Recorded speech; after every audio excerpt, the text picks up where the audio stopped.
है। ये आप देख रहे हैं, ये लाल किला है और यहां से अगर आप देखेंगे यहीं पर दिगंबर जैन मंदिर है। जो लोग भी लाल किले के पास गए होंगे, यहां सामने लाल किले के इधर दिगंबर जैन मंदिर, इधर गौरी शंकर मंदिर है और यहां पर मेट्रो स्टेशन का गेट नंबर 1 है।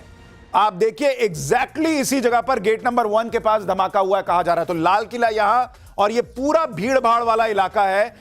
यहां पर शाम को 6:52 पर आप समझिए कि एकदम जैम पैक्ड स्थिति रहती है, क्योंकि वहां पर जो लोग मान लीजिए शॉपिंग के लिए गए हुए हैं, आसपास चांदनी चौक का भी इलाका है, पूरा इलाका जो है वहां पर लोग जाते हैं शॉपिंग के लिए, कई लोग घूमने के लिए जाते हैं। तो इसलिए यहां पर कहा जा रहा है कि ये जो इलाका है मेट्रो का गेट नंबर 1, यहां पर इधर से कोई गाड़ी आ रही थी और वो धीमी होती है और रेड लाइट के पास उस गाड़ी में धमाका होता है और उसके परखच्चे उड़ जाते हैं। और वहां पर आसपास ये जो पूरा 200 मीटर का इलाका आप देख रहे हैं, इस पूरे 200 मीटर के इलाके में उसका इंपैक्ट जो है वो महसूस हुआ है। इसलिए हमने आपको तस्वीर दिखाई थी कि जो मेट्रो स्टेशन है उसके शीशे के परखच्चे उड़ गए। एक और बड़ी खबर देखिए, बहुत बड़ी खबर है। दिल्ली पुलिस के सूत्रों के मुताबिक ये कोई सामान्य धमाका नहीं है, ये दिल्ली पुलिस के सूत्र भी कह रहे हैं, क्योंकि धमाके का असर 200 मीटर तक था। लोगों के शरीर के चीथड़े उड़ गए हैं। शुरुआती जांच में बड़ी आतंकी घटना की आशंका जताई जा रही है। तो ये अपने आप में बहुत बड़ी खबर सूत्रों के हवाले से कि एक टेररिस्ट अटैक भी हो सकता है जिस तरीके का धमाका लग रहा है। और क्या यह संभव है कि शुरुआत में जब मैं आपसे कह रहा था, क्योंकि अभी जांच चल रही है, फाइनल वर्डिक्ट आना बाकी है कि टेररिस्ट अटैक है या नहीं, लेकिन सुबह में जिस तरीके से 350 किलो जो है वो विस्फोटक मिलता है, कहीं हथियार मिलते हैं, कहीं और लोगों की गिरफ्तारियां होती हैं और उसके बाद ये धमाका होना, क्या जो आतंकी थे उन्होंने ये देखते हुए कि भाई उनका प्लान जो है वो नेस्तनाबूद हो रहा है, वो खत्म हो रहा है और पैनिक में ये अटैक कर दिया है, ये एक बड़ा सवाल है। मोहित ओम हमारे साथ जुड़े हुए हैं। मोहित, आपके पास क्या जानकारी है? तस्वीरें दिखाइए, जानकारी दीजिए।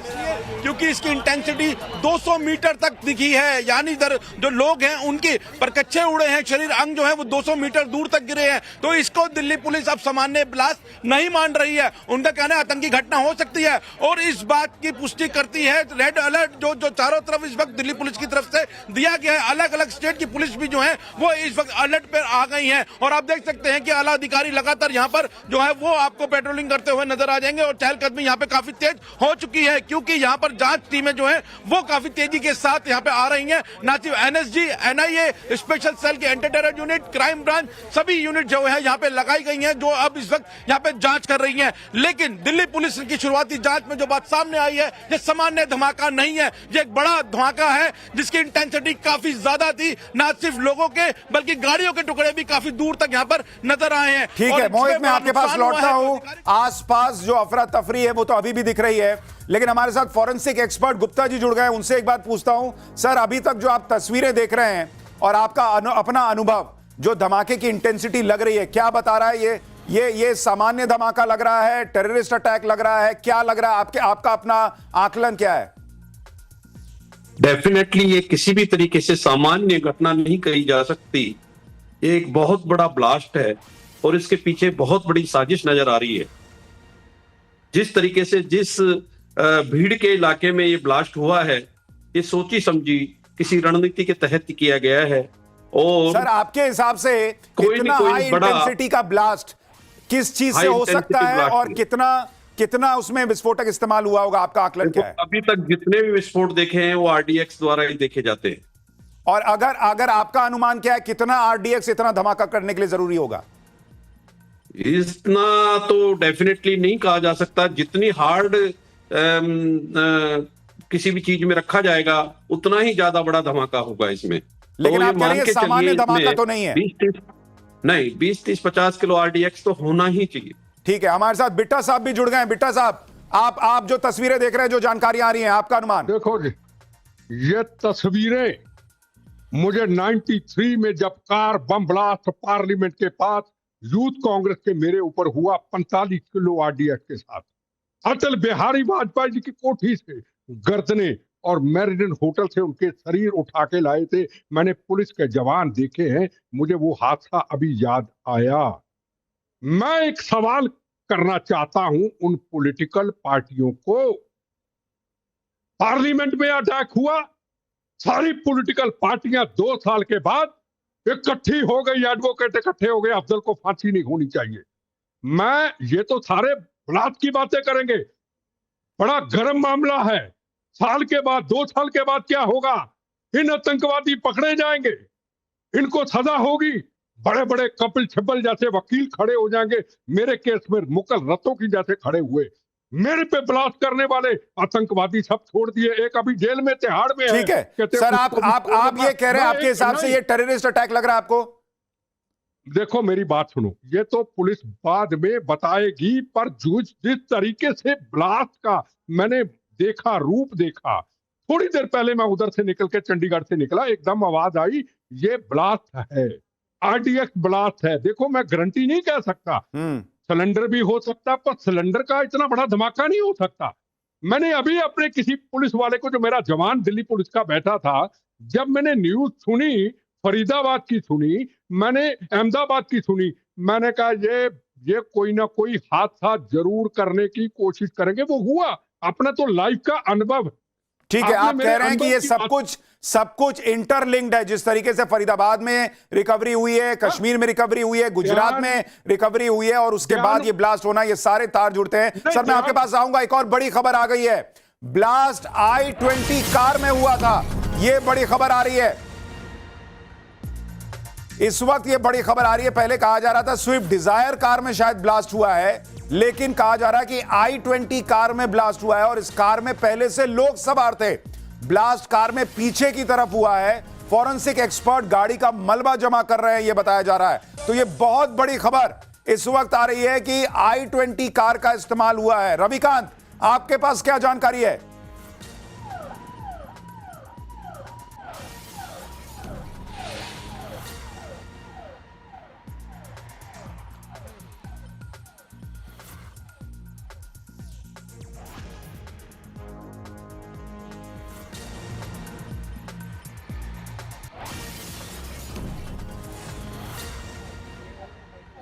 रविकांत, आप मुझे सुन पा रहे हैं?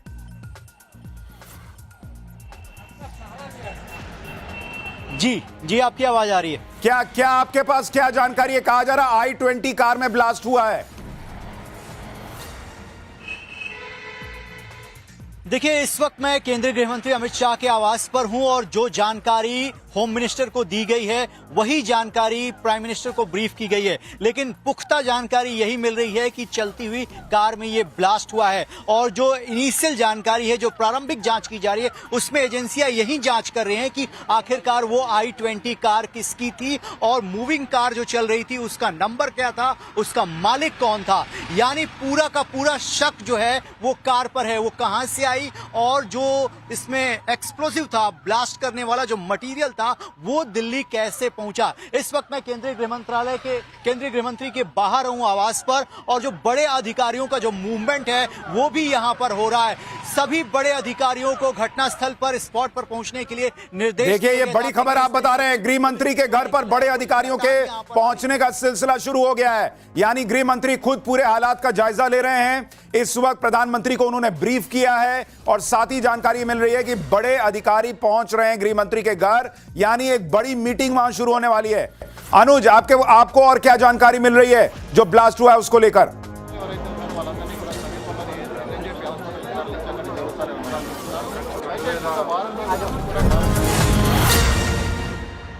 एक और बड़ी खबर इस वक्त, धमाके में मरने वालों का आंकड़ा बढ़ता चला जा रहा है। 13 लोगों की मौत की खबर मिल रही है। पहले यह आंकड़ा 8 का था, लेकिन अब बताया जा रहा है कि एलएनजेपी अस्पताल के जो सूत्र हैं वो बता रहे हैं कि मरने वालों की संख्या और बढ़ सकती है। और जो तस्वीरें हैं वो यही बता रही हैं कि धमाका इतना पावरफुल था। जब गाड़ियों की यह हालत हुई है, तो आप ये सोचिए कि किस तरीके से वहां पर जो लोग रहे होंगे उनकी क्या हालत हुई होगी। प्रेरित के पास चलते हैं, जो एलएनजेपी अस्पताल में है।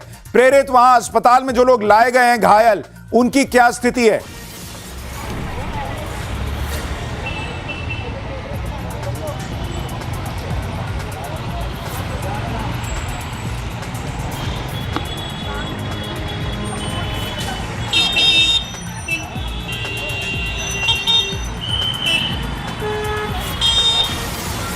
आप बिल्कुल देखिए कि हमने जब एम्बुलेंस के ड्राइवर से बात की तो उन्होंने भी साफ तौर पर बताया कि जब वो एम्बुलेंस ने बताया ड्राइवर ने कि जब वो वहाँ पर जो घायल जो लोग थे उन्हें जब वो अपना एम्बुलेंस में डाल रहे थे तो बहुत ऐसे लोग थे जिनके शरीर के अंग बिखरे हुए थे और उन्हें आनन फानन में एलएनजेपी अस्पताल लाया गया, क्योंकि लाल किले पे जहाँ पे पूरा धमाका हुआ है वहाँ से मैं 1 से 1.5 किलोमीटर की दूरी पे अस्पताल है। इसके बाद मैं आपको यहाँ की तस्वीरें दिखाता हूँ कि देखिए अस्पताल के बाहर की सुरक्षा काफ़ी ज़्यादा बढ़ा दी गई, यहाँ पे पुलिस जो है उसकी संख्या बढ़ा दी गई, साथ ही साथ यहाँ पूरे इलाके को बैरिकेडिंग कर दिया गया है ताकि कोई भी आम लोग अंदर एंट्री ना कर सके। सिर्फ जो एम्बुलेंस की एंट्री है उसके अलावा प्रेस की भी एंट्री नहीं है। तो कहीं ना कहीं जिस तरीके से ये पूरी घटना हुई और उसके बाद से फिलहाल जो है लगभग 13 लोगों की जानकारी मिल रही है जो इस पूरे मामले में हताहत हुए हैं, लेकिन फिलहाल एलएनजेपी के जो आधिकारिक तौर पर भी लोगों के मरने की पुष्टि नहीं हुई है, लेकिन यह साफ तौर पर बताया गया कि लगभग 30 लोग अस्पताल लाए गए थे जिसमें घायल भी थे और कुछ मृतकों की भी संख्या थी। लेकिन फिलहाल पुलिस जो है लगातार, देखिए आपको एम्बुलेंस की तस्वीर दिखा रहा हूँ, देखिए कुछ एम्बुलेंस अभी भी निकाले जा रहे हैं अस्पताल से बाहर जो लाल किले के लिए बढ़ रहे हैं। और इस वक्त आपको बताऊं कि लगातार यहाँ पर एम्बुलेंस के आने और जाने की संख्या लगातार यहाँ पर बरकरार है।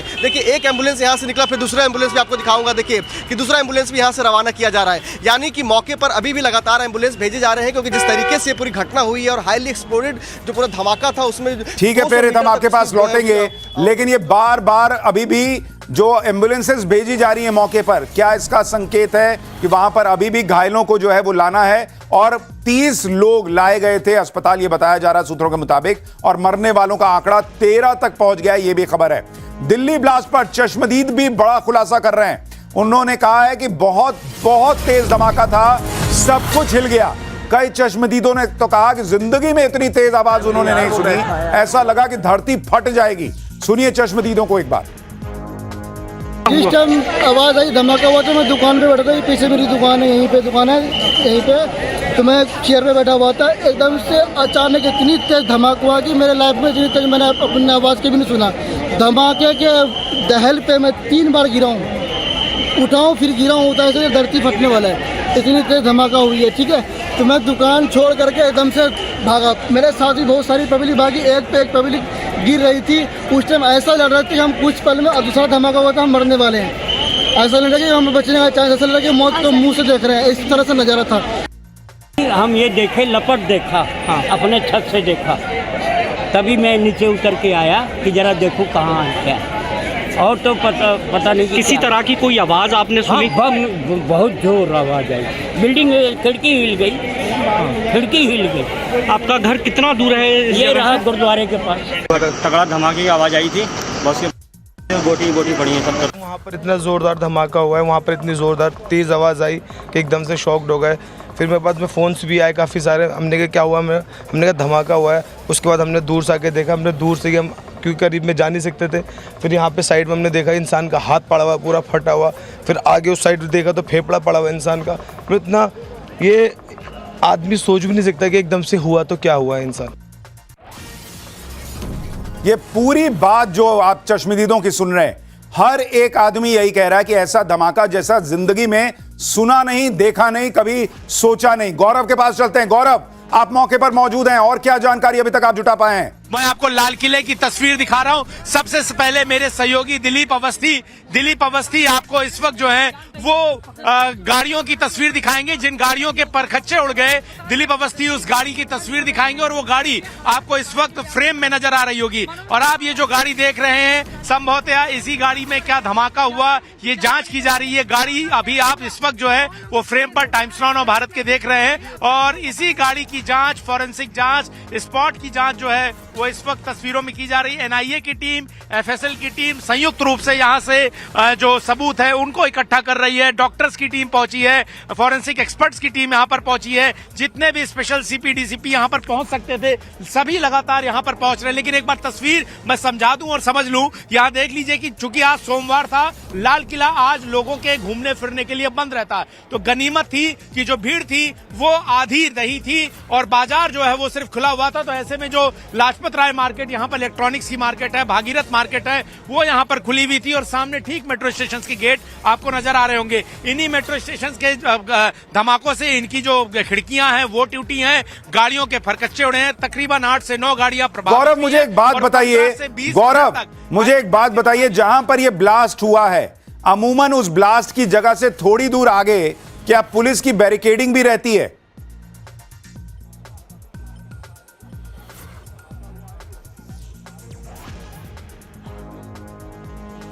बिल्कुल, देखिए पुलिस की बैरिकेटिंग रहती है। बिल्कुल, अब मैं समझा देता हूँ बहुत आसान तस्वीरों में। लाल किला लोग आते रहते हैं। आप देखिए ये बैरिकेटिंग है लाल किले की एंट्री की, जो आप इस वक्त देख रहे हैं। तो लाल किले की एंट्री जो है अमूमन यहाँ होती है, पैदल घुसने वाले लोग दूसरी तरफ से घुसते हैं। पास में वहां पर जो है ये जो आपको छोटे से यहाँ पर स्ट्रक्चर दिख रहे हैं बुर्ज वाले, इनमें जो है पुलिस की पोस्ट होती है। तो जहां पर धमाका हुआ वहां से मात्र 5 से 10 कदम की दूरी पर दिल्ली पुलिस का पोस्ट है। तो दिल्ली पुलिस के पोस्ट के बिल्कुल ठीक साथ में चलती गाड़ी में धमाका हुआ और उस धमाके की चपेट में 6 से 7-8 गाड़ियां जो है वो आई। और उसके बाद गौरव, मैंने आपसे ये सवाल इसलिए पूछा कि जहां पे ब्लास्ट हुआ वहां से, क्योंकि हम लोग भी गए हैं लाल किला और चांदनी चौक का इलाका हमने देखा है, पुलिस वहां पर खड़ी रहती है, बैरिकेडिंग रहती है, उनका पोस्ट रहता है। अगर ब्लास्ट जो है वो एक चलती कार में हुआ जो धीमी हुई और ब्लास्ट हो गया, और उसके कुछ आगे ही अगर पुलिस का पिकेट था या पोस्ट था, क्या यह संभव है कि अगर ये आतंकी धमाका है या किसी ने जानबूझकर ब्लास्ट किया है तो उसने आनन फानन में यह देखा होगा कि आगे पुलिस है, चेकिंग में पकड़े जा सकते हैं, इसलिए वहीं ब्लास्ट हो गया? क्या यह संभावना भी हो सकती है?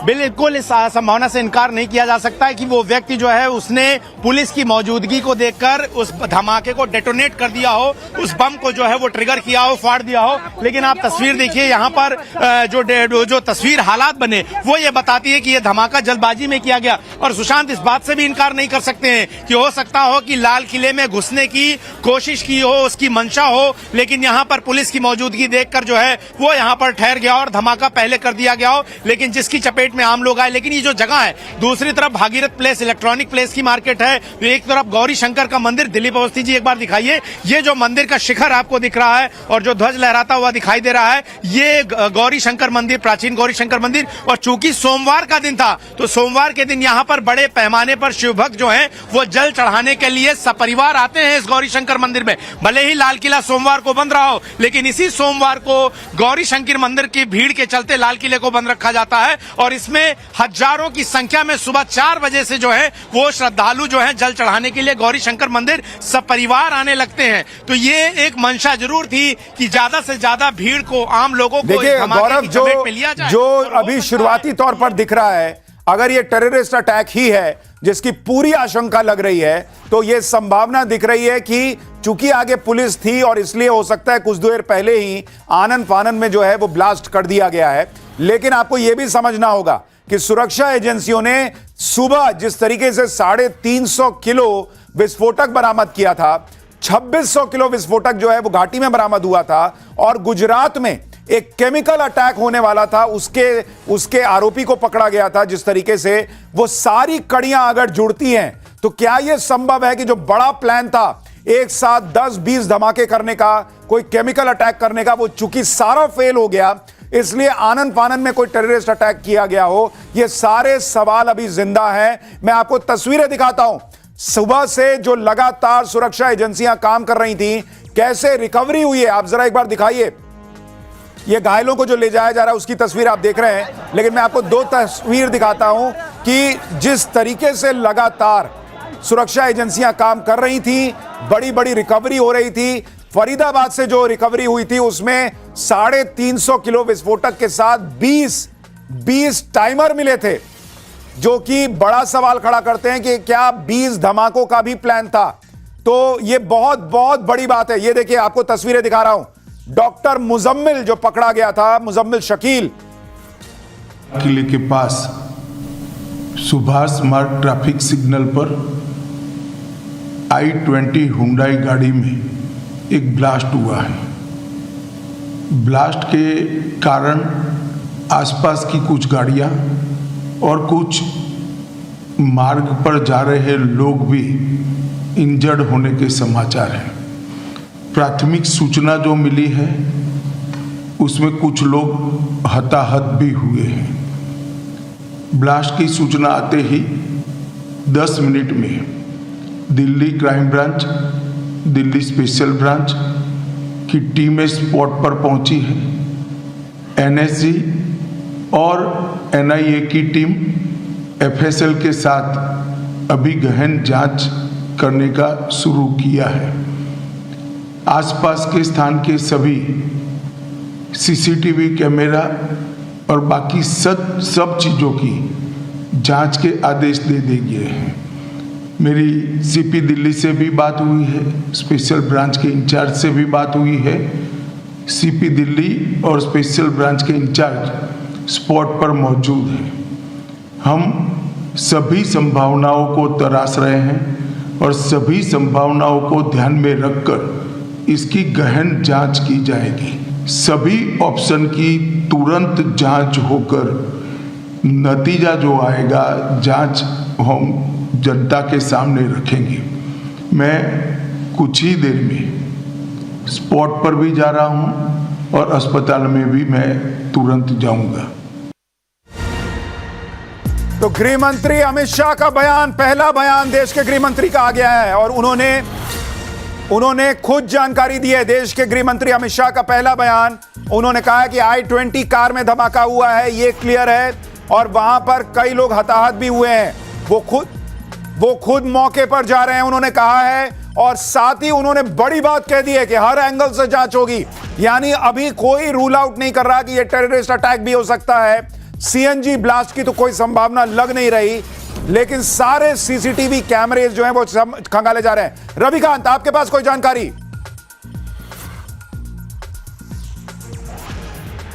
देखिए सुशांत जी, इस वक्त मैं केंद्रीय गृह मंत्री के आवास पर मौजूद हूं और अब से कुछ ही देर पहले केंद्रीय गृह मंत्री का काफिला जो है वो यहां से निकला है। उससे पहले 2 गाड़ियां आई थी, कुछ ब्रीफिंग हुई है और उसके बाद खुद केंद्रीय गृह मंत्री ने इस बात को कंफर्म किया है कि हर एंगल को यहां पर खंगाला जाएगा, किसी भी एंगल को रूल्ड आउट नहीं किया जाएगा। वो घटनास्थल पर भी जा सकते हैं, वो जो हताहत हैं लोग उनको देखने के लिए हॉस्पिटल भी जा सकते हैं। तो अब से कुछ ही देर पहले हमने यहां से जो केंद्रीय गृह मंत्री हैं उनके काफिले को उनके आवास से निकलते हुए देखा और यहां से गाड़ियों का जो मूवमेंट है वो हो चुका है। सिक्योरिटी रीजन से हमें कुछ देर पहले रोक दिया गया, लेकिन मैंने अभी कुछ देर पहले देखा कि जो केंद्रीय गृह मंत्री है उनका काफिला निकल चुका है और बाइट भी आपने सुनी और वो हॉस्पिटल भी जा सकते हैं। लेकिन सबसे बड़ी बात उन्होंने अपने स्टेटमेंट में यही की कि किसी भी एंगल को रूल्ड आउट नहीं किया जाएगा। यानी जो पूरे दिन से घटनाक्रम चल रहा था, चाहे वो फरीदाबाद की बात कर लें, जम्मू कश्मीर में जो अरेस्टिंग हुई है, यानी किसी एंगल को गवर्नमेंट रूल आउट बिल्कुल। और देखिए जिस तरीके की घटना हुई है रविकांत,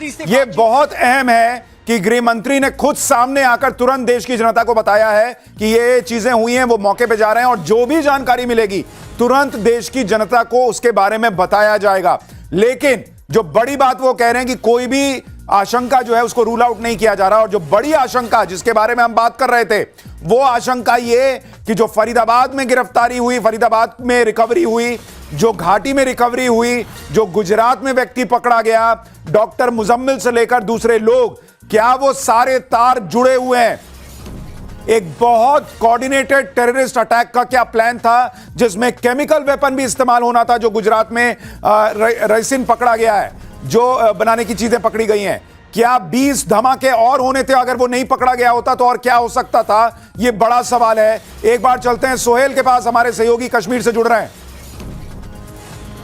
अच्छा, उनके पास अभी थोड़ी देर में जाएंगे, लेकिन बॉस ये सारी कड़ियां जो हैं अगर जुड़ी हुई हैं तो सुरक्षा एजेंसीज को ने एक बड़ी कामयाबी तो हासिल की सुबह तक, लेकिन ये आखिर में जो हुआ है ये बड़ा सवाल खड़ा कर रहा है कि क्या आनन फानन में आतंकी हमला अगर ये है तो क्या आनन फानन में ये धमाका किया गया है? क्योंकि इस बाकी का सारा प्लान जो है वो एक तरीके से खत्म हो गया। जिस तरीके से गिरफ्तारियां हुई, जिस तरीके से रिकवरी हुई और 350 किलो विस्फोटक मिलना, 2600 किलो विस्फोटक मिलना और केमिकल धमाके की तैयारी करना, यह बड़ा सवाल है। सोहेल के पास चलते हैं जो कश्मीर में मौजूद हैं। सोहेल, सुबह भी कहा गया था कि अभी ये जो रिकवरीज हो रही हैं, जो गिरफ्तारियां हो रही हैं, वो अभी ऑपरेशन चलेगा। अब जो शाम में हुआ है, आपको क्या लग रहा है ये कड़ियां जुड़ सकती हैं क्या? वहां क्या चल रहा है? देखिए, सबसे पहले जिस तरीके से लाल किले के सामने ये ब्लास्ट हुए हैं, उसके बाद पूरी जम्मू कश्मीर में हाई अलर्ट जारी किया गया है और जो सेंसिटिव लोकेशंस है, खासतौर पे अगर बात करेंगे माता वैष्णो देवी के मंदिर के ठीक सामने जो है सुरक्षा बढ़ा दी गई है। हर एक आने वाले और जाने वाले पर गहरी नजर रखी जा रही है। लाइन ऑफ कंट्रोल से लेकर हिंटरलैंड तक हाई अलर्ट जारी किया गया है। ऑपरेशन सिंदूर के बाद ही सुरक्षा एजेंसियां काफी सतर्क थी, हाई अलर्ट पर थी और इसके कारण ही जो यहाँ जैश के पोस्टर श्रीनगर के नौगाम इलाके से पिछले महीने मिले थे और उन्हीं पोस्टर्स को लेकर जांच चल रही थी। उसके बाद जो है एक बहुत बड़ी साजिश का पर्दाफाश जम्मू कश्मीर पुलिस द्वारा किया गया, जिसकी कड़ियां यूपी के सहारनपुर और हरियाणा के फरीदाबाद से अब जुटी हुई है। जम्मू कश्मीर पुलिस ने जो आज प्रेस रिलीज जारी किया है उसमें कहा गया है कि कई और लोग जो है जो वांटेड है और इस केस के साथ जुड़े हुए हैं, उनकी तलाश लगातार। ठीक है सोहेल, यानी आप जो कह रहे हैं ये बहुत महत्वपूर्ण है कि जम्मू कश्मीर में भी हाई अलर्ट है और माता वैष्णो देवी मंदिर के आसपास सुरक्षा बढ़ा दी गई है एहतियातन। लेकिन आपको बताऊं कि आज सुबह ही फरीदाबाद में 2900 किलो विस्फोटक बनाने की सामग्री मिली थी। सुरक्षा एजेंसीज ने टेरर मॉड्यूल का खुलासा किया था और आज शाम को ही दिल्ली में बड़ा धमाका हो गया। फरीदाबाद के अलावा सुरक्षा एजेंसियों ने गुजरात में भी टेरर मॉड्यूल को तबाह किया था। हैरानी की बात यह है कि इस टेरर मॉड्यूल में 3 ऐसे संदिग्ध आतंकियों को पकड़ा गया है जो पेशे से डॉक्टर हैं। दिल्ली के पास फरीदाबाद से डॉक्टर मुजम्मिल शकील को पकड़ा गया। यूपी के सहारनपुर से डॉक्टर अदील अहमद को गिरफ्तार किया गया। यह ऑपरेशन जम्मू कश्मीर पुलिस और हरियाणा पुलिस ने एक साथ पूरा किया। इसके अलावा गुजरात के गांधीनगर से डॉक्टर अहमद मोयुद्दीन सईद को पकड़ा गया।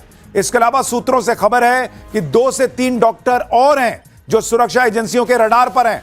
क्योंकि यह ऑनगोइंग ऑपरेशन है इसलिए आगे भी गिरफ्तारियां हो सकती हैं, कई बड़े खुलासे हो सकते हैं। लेकिन ये जो डॉक्टर पकड़े गए मुजम्मिल से लेकर दूसरे, ये सारे लोग क्या प्लान कर रहे थे, ये सबसे बड़ा सवाल है कि उनके पास जो मिला है वो आप देखिए और सोचिए कि अगर ये कामयाब हो गए होते तो देश में ये लोग किस तरीके की हरकतें करते या कितना बड़ा आतंकी हमला हो सकता था। जो ये थ्योरी बेचते हैं कि बेरोजगारी की वजह से लोग आतंकी बनते हैं, मजबूरी में लोग आतंकी बनते हैं, बॉस यहां पढ़े लिखे डॉक्टर आतंकी संगठनों से जुड़े हुए थे और भारत को दहलाने की साजिश रच रहे थे। ये कोई अनपढ़ या कम पढ़े लिखे लोग नहीं थे कि जिन्हें बरगलाकर आतंकी बना दिया गया। इस खौफनाक साजिश में शामिल लोग पेशे से डॉक्टर हैं, अस्पतालों में नौकरी करने वाले डॉक्टर हैं और दूर दूर तक कोई शक की गुंजाइश नहीं कि भाई ये एक ऐसा व्हाइट कॉलर जॉब जिस पर शक करने की दूर दूर तक कोई गुंजाइश नहीं। इनकी डिटेल आपको बताऊंगा तो आप हैरान रह जाएंगे। लेकिन एक बार पहले मौके पर चलते हैं जहां इस वक्त खुद गृह मंत्री अमित शाह पहुंचने वाले हैं और वहां पर क्या चल रहा है। एक बार चलते हैं फिर से अनुज के पास। अनुज, क्या अपडेट? गृह मंत्री थोड़ी देर में बस वहां पहुंचने वाले हैं।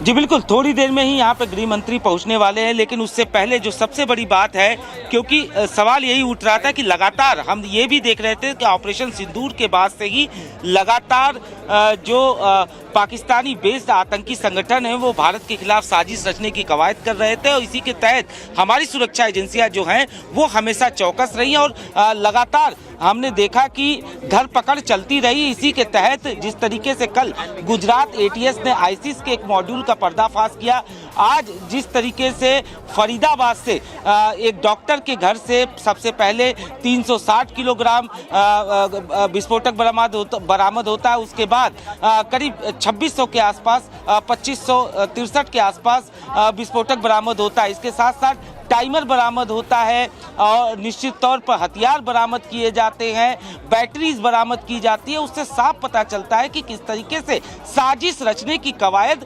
लगातार की जा रही थी। हालांकि इसका मुंहतोड़ जवाब हमारी सुरक्षा एजेंसियां दे रही थी और इसी के तहत इस तरीके की गिरफ्तारियां जैसे ही सुरक्षा एजेंसियों को पता चलता था उसके बाद उसी तरीके से एक्शन जो है वो लिया। ठीक है अनुज, मैं आपके पास लौटूंगा, लेकिन आप तस्वीरें देखिए किस तरीके से पूरी बड़ी संख्या में जो सीएफएसएल की टीम है वो पहुंची हुई है।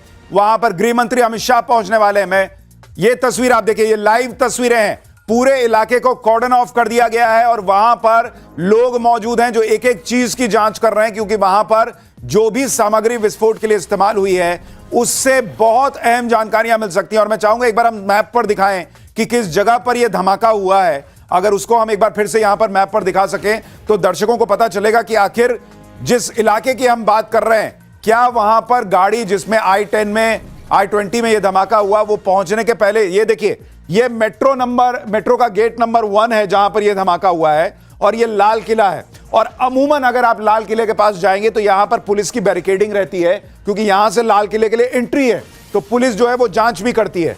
अचानक से एक गाड़ी आई और वहां पर यहीं पर रेड लाइट के पास, मतलब इतनी सी दूरी में अगर ब्लास्ट हुआ है, तो क्या यह संभावना है कि जानबूझकर ये देखते हुए कि अगर गाड़ी यहां तक आई तो पुलिस पकड़ सकती है, रिकवरी हो सकती है, आनन फानन में यहीं पर ब्लास्ट कर दिया गया? क्या यह हो सकता है? क्योंकि अगर वो आतंकी हमला है तो उनका निशाना जो है, संभव है कि चूंकि दिगंबर जैन मंदिर है, गौरी शंकर मंदिर है, यहां पे भीड़ ज्यादा हो सकती है, तो संभव है कि वो टारगेट कर सकते थे कि और करीब आते और यहां धमाका करते। दिल्ली धमाके में बहुत बड़ा खुलासा।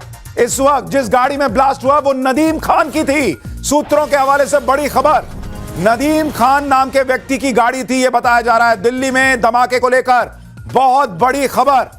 नदीम खान नाम का शख्स जिसकी गाड़ी में ब्लास्ट हुआ है, यानी अब धीरे धीरे हरियाणा नंबर की गाड़ी थी। आप देखिए, हरियाणा में ही फरीदाबाद में डॉक्टर मुजम्मिल के किराए के घर से विस्फोटक मिला था, और अब हरियाणा नंबर की गाड़ी जो है उसमें ब्लास्ट होने की खबर मिल रही है। और जिसकी गाड़ी थी, सूत्र कह रहे हैं कि उस व्यक्ति का नाम नदीम था। गाड़ी का नंबर HR 26 से जुड़ा हुआ था, जो RTO कोड है गुरुग्राम उत्तर का। ये देखिए, अमित शाह गृह मंत्री मौके पर पहुंच गए। एक और तस्वीर आपको, लाइव तस्वीरें दिखा रहा हूं। गृह मंत्री अमित शाह मौके पर मौजूद, वो वहां पर एक एक चीज का जायजा लेने पहुंचे हैं।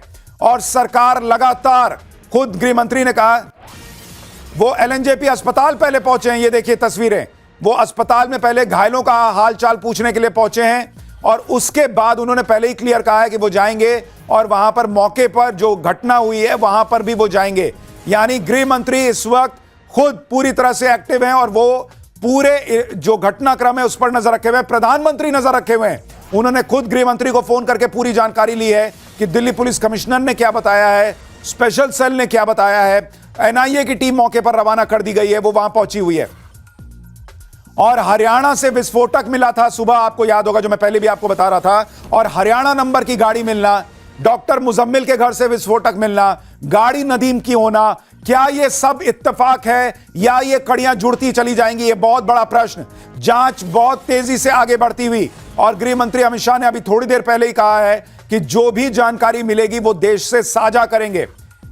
ये आपको बड़ी खबर इस वक्त इस पूरे घटनाक्रम में बता रहा हूं। गाड़ी जिसमें ब्लास्ट हुआ, HR 26 उसका शुरुआती नंबर, और ये गुरुग्राम उत्तर का RTO कोड है, यानी हरियाणा की गाड़ी, और नदीम खान के नाम पर यह गाड़ी रजिस्टर्ड थी।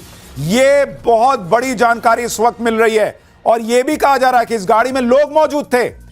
इसीलिए मैं आपसे बार बार कह रहा हूं कि क्या यह प्लान था कि गाड़ी पार्क की जाए और उसके बाद ब्लास्ट हो, सामने पुलिस को देखकर यह आनन फानन में ब्लास्ट कर दिया गया, या फिर आत्मघाती हमला था, या कुछ और था? अभी बहुत सारे प्रश्न हैं जिनके जवाब मिलने बाकी हैं, लेकिन गाड़ी नदीम खान के नाम से रजिस्टर्ड थी, यह बताया जा रहा है। और सुबह सुबह बड़ी रिकवरी हुई थी 350 किलो विस्फोटक की डॉक्टर मुजम्मिल के घर से। तो यह अपने आप में बहुत बड़ी जानकारी, और ये जो अगर तार जुड़ रहे हैं, और ये पूरा घटनाक्रम जिसके पूरे संकेत हैं कि ये एक टेररिस्ट अटैक हो सकता है, हालांकि अभी ऑफिशियल कंफर्मेशन का इंतजार करना होगा।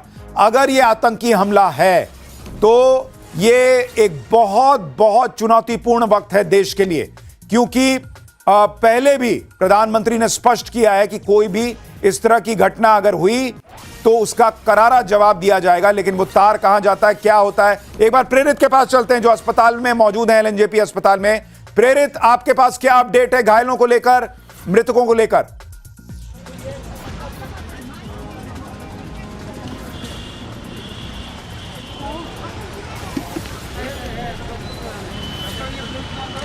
आप फिलहाल देखिए कि यहाँ पर गृह मंत्री अमित शाह खुद यहाँ पहुंचे हैं, और जो घायल हैं उनसे मिलने के लिए, साथ ही साथ यहाँ पे दिल्ली पुलिस के कमिश्नर मौजूद है। आपको मैं तस्वीरें दिखा रहा हूँ, लेकिन घायलों की जानकारी को लेकर अभी तक आधिकारिक तौर पर कोई पुष्टि नहीं की गई। लेकिन फिलहाल कहा जा रहा है कि 13 लोगों के हताहत की खबर है, जबकि 16 लोगों के घायल होने की जानकारी मिली है। ठीक है, मैं एक बार आपके पास लौटूंगा। एक बार मोहित ओम के पास चलता हूं। मोहित ओम के पास कोई व्यक्ति है जो जानकारी दे रहा है? मोहित।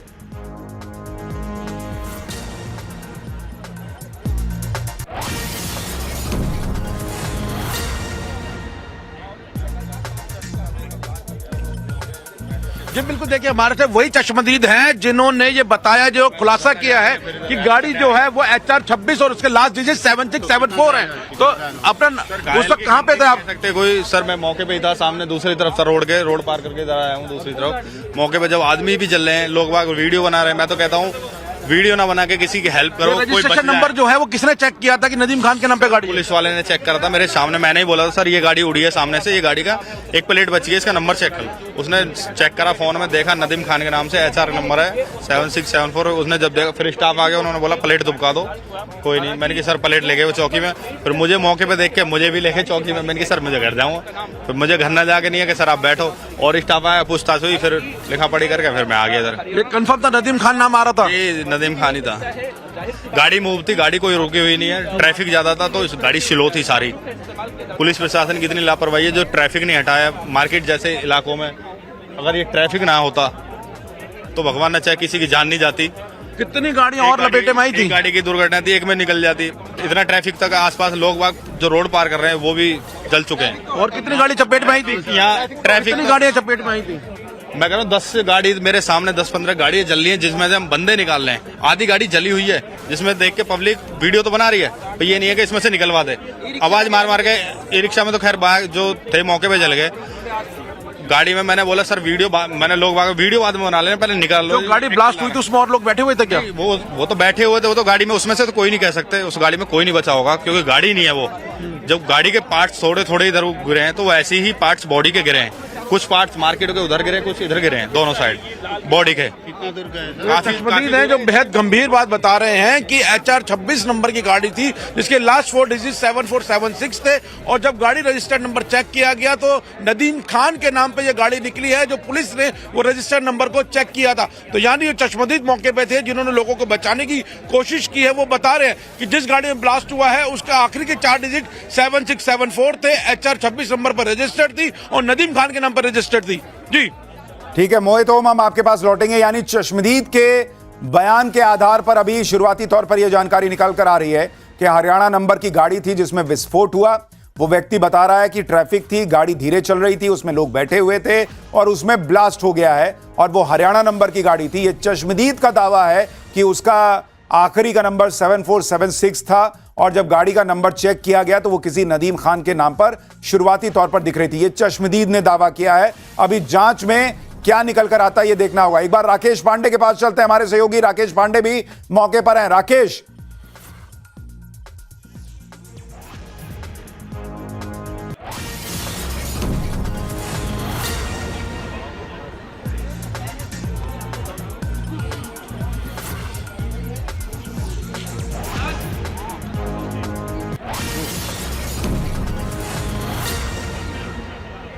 बिल्कुल सुशांत जी, देखिए मैं मौके पर हूँ, LNJP अस्पताल यहाँ से थोड़ी दूरी पर लाल किले के पास हूँ, और यहाँ पर अब गृह मंत्री अमित शाह थोड़ी देर में पहुंचने वाले हैं। मैं तस्वीरें आपको दिखा देता हूँ। अभी भी यहाँ पर बड़ी तादाद में एम्बुलेंस की मौजूदगी है। यहाँ से सामने जो रास्ता आपको दिखाई दे रहा है, यहाँ पर धमाका हुआ था। हालांकि अब उस जगह को क्लीन किया गया, लेकिन अभी भी कार के कुछ हिस्से वहां पर पड़े हुए हैं, और मौके पर गृह मंत्री अमित शाह आएंगे तो जाहिर सी बात है स्थिति का आकलन लेंगे। सभी लोगों के जहन में सवाल है कि आखिरकार 200 मीटर तक धमाके की आवाज अगर सुनी गई तो ये किस तरीके का धमाका था। एक चश्मदीद से हमारी भी बातचीत हुई जो धमाके की जगह से 20 मीटर दूरी पर थे, और वो उनकी गाड़ी इलेक्ट्रिक कार थी। वो धमाका उनकी गाड़ी तक भी पहुंचा और उनकी गाड़ी का बोनट यानी जो आगे का हिस्सा होता है बम्पर, वो क्षतिग्रस्त हो गया था। उनकी गाड़ी भी पीछे यहीं पर खड़ी है। उन्होंने कहा कि मैंने अपने जीवन में इस तरीके का कोई धमाका मैंने सुना नहीं। हड़बड़ाहट में मैं किसी से फोन पर बातचीत कर रहा था, चूंकि ट्रैफिक बहुत स्लो था, तो फोन मेरे हाथ से बाहर गिर गया। मैं उतरकर तुरंत गाड़ी को उठाया और तब से मेरी गाड़ी यहीं पर खड़ी है। पुलिस वालों ने उनसे भी बातचीत की। मैंने ये पूछा कि कई लोग कह रहे हैं कि क्या ये वाकई धमाका, जिस तरीके की आशंका जताई जा रही है कि क्या ये कोई टेरर एक्टिविटी थी। उन्होंने कहा कि देखिए ये सामान्य धमाका तो नहीं हो सकता है, चलती गाड़ी थी, धीमी गाड़ी थी, सामान्य धमाका नहीं था। बहुत कई गाड़ियां हम आपके पास लौटेंगे। यानी हर कोई ये कह रहा है ये सामान्य धमाका नहीं था। पुलिस की जांच में क्या निकल कर आता है आपको बताऊंगा। गृह मंत्री अमित शाह को आप देख रहे हैं, वो लगातार मीटिंग्स भी कर रहे हैं। इस वक्त एक और बड़ी खबर, ब्लास्ट पर पॉलिटिक्स शुरू हो गई है। आम आदमी पार्टी के नेता संजय सिंह ने कहा है कि ऐसी घटिया हरकत पाकिस्तानी कर सकता है। मोदी ने सीज फायर करके पाकिस्तान के दरिंदों का मनोबल बढ़ाया। देश मोदी के हाथों में सुरक्षित नहीं है। अभी यहां पर जांच चल रही है और अभी वहां पर घायलों को अस्पताल पहुंचाया जा रहा है। कुछ अभी जानकारी क्लियर नहीं है क्या हुआ है नहीं हुआ है। और आम आदमी पार्टी, आप सोचिए, संजय सिंह कह रहे हैं कि मोदी के हाथों में देश सुरक्षित नहीं है। इन्होंने अपना वर्डिक्ट भी दे दिया। इनका कहना है कि पाकिस्तान का हाथ था, सीज फायर किया और दरिंदों का मनोबल बढ़ गया। और सुनिए टीएमसी सांसद का बयान। कल्याण बनर्जी ने अमित शाह का इस्तीफा मांग लिया है। पप्पू यादव का भी सरकार पर हमला, अमित शाह से इस्तीफे की मांग की गई है। यानी अभी इस पूरे घटनाक्रम को लेकर जांच चल ही रही है और इस पूरे मामले में पॉलिटिक्स भी शुरू हो गई है। आज अभी थोड़ी देर पहले गृह मंत्री अमित शाह ने कहा है कि इस पूरे मामले को हर एंगल से जांचा जा रहा है, परखा जा रहा है। प्रधानमंत्री इस पूरे मामले में जो है वो जानकारी हासिल कर रहे हैं। आज सुबह ही आप ये याद ध्यान रखिए, कहना बड़ा आसान है कि जो सुरक्षा बलों की लापरवाही है उसको लेकर सवाल जरूर पूछे जाएंगे, लेकिन यह भी ध्यान रखिए कि फरीदाबाद में जो कई 100 किलो विस्फोटक मिला, जम्मू कश्मीर में जिस तरीके से गिरफ्तारियां हुई, गुजरात में जो केमिकल अटैक करने का प्रयास हो रहा था उसको रोका गया था, यह बहुत अहम है। और प्रधानमंत्री का बयान, प्रधानमंत्री नरेंद्र मोदी का इस घटना पर बयान आ गया है, इस धमाके पर बयान आ गया है। प्रधानमंत्री ने क्या कहा है आपको बता देता हूं। प्रधानमंत्री नरेंद्र मोदी ने इस पूरे घटना में संवेदना जताई है। उन्होंने लिखा है ट्वीट करते हुए कि condolences to those who have lost their loved ones in the blast in Delhi early this evening, may the injured recover at the earliest, those affected are being assisted by authorities, reviewed the situation with home minister Amit Shah ji